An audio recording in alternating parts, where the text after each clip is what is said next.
The words dripped from his mouth like venom, amplified by the microphone, echoing across the ballroom of his wedding. My father, my blood, dismissing me like an inconvenient stain before hundreds of guests.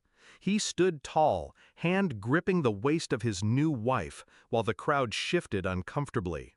And then he lifted his champagne glass toward a girl in a silver gown.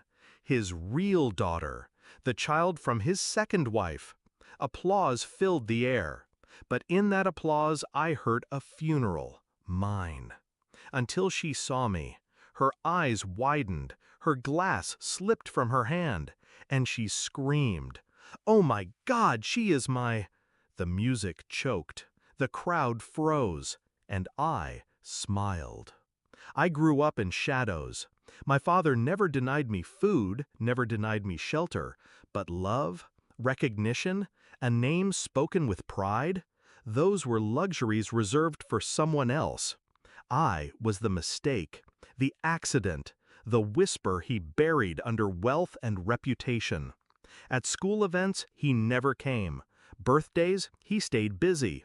My mother told me to be patient, but patience rotted into clarity. He didn't want me. Still, I clung to fragments of hope, a glance, a gift, an ounce of approval, until I learned the truth. The truth carved into legal documents I was never meant to see. My father had paid lawyers to erase me, to remove my inheritance, to funnel everything into a trust for his real family. My existence wasn't just an inconvenience, it was a liability. That night, something inside me broke, and something colder took its place. He thought I'd disappear quietly. Instead, I studied him. I followed his business moves, traced his shell companies, learned his habits. I documented every lie, every deal, every slip of arrogance. I kept silent, playing the role of the forgotten child. Until the wedding invitation arrived. Not to me, of course, but I made sure to get one. If he wanted to parade his real daughter in front of the world, I'd let him. Because I knew something he didn't. She wasn't his. The girl he adored, the heir he flaunted, the real child. I had proof. DNA doesn't lie. A discreet test, arranged months earlier, confirmed everything. His perfect family was built on a foundation of deceit, and I held the detonator. So I walked into that ballroom like a ghost wearing skin. Every chandelier sparkled above me. Every violin string sang of celebration. He thought I was invisible. He thought my silence meant surrender. When he spat those words, "She's nothing but a bastard child," I didn't flinch. I let the venom spread. I let the crowd laugh nervously.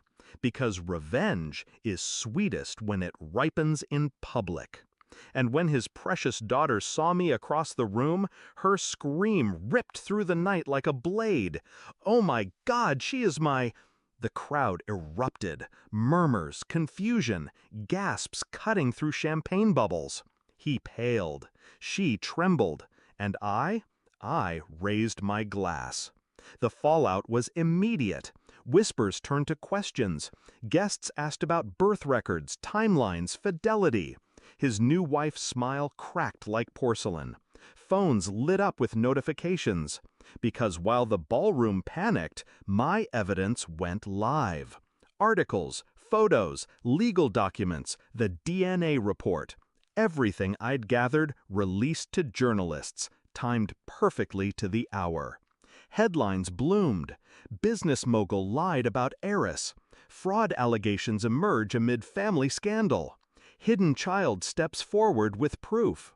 His empire began to rot in real time.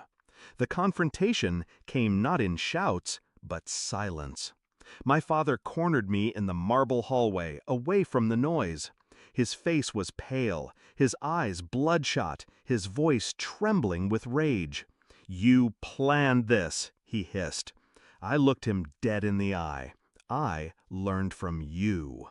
His hand twitched, as if to strike, but he stopped because cameras flashed behind us, witnesses, and he knew. The performance was over, the mask shattered. By dawn, his accounts were frozen. Investors withdrew. His wife packed her bags. His real daughter locked herself in silence. Reputation tainted, legacy poisoned. And me? I walked away untouched. Because revenge isn't about noise, it's about precision. Sometimes I think back to the moment he called me a bastard, the pride in his voice, the smugness in his smile. Now the world calls him worse: fraud, liar, disgrace. He wished me invisible, but I made sure everyone saw me, not as his mistake, but as his undoing. He built his empire on lies. I ended it with truth. And when people ask if I regret it, I answer simply, no. Because daughters like me don't wait for love. We build empires out of silence, and then we burn down those who tried to erase us.